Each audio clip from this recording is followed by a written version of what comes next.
Mandvi police સ્ટેશનના તળકેશ્વર ગામે 19 તારીખે બનાવ બનેલો, જેની અંદર જે પાણી પુરવઠા બોર્ડની 9 લાખ લીટરની ક્ષમતા ધરાવતી ટાંકી જે હતી એ નવનિર્મિત ટાંકી હતી અને એનું ઓપનિંગ થયા પહેલાં એ ટાંકી ટેસ્ટિંગ દરમિયાન જ તૂટી પડેલી.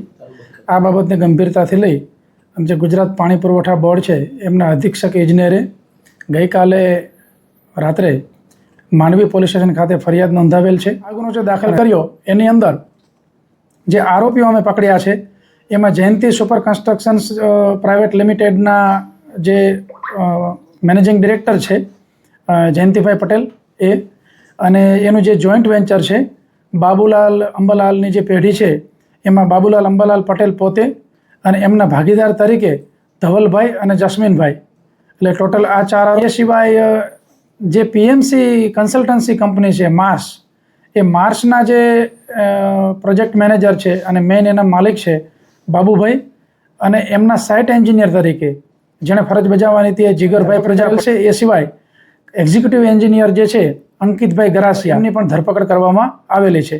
અને એમના જે ડેપ્યુટી એન્જિનિયર છે જયભાઈ ચૌધરી, એની હાલ અમે તપાસ કરી રહ્યા છીએ અને એમની પણ આગળ જે કંઈ કાયદેસર કાર્યવાહી કરવાની થતી હશે એ તમામ કાર્યવાહી કરવામાં આવશે.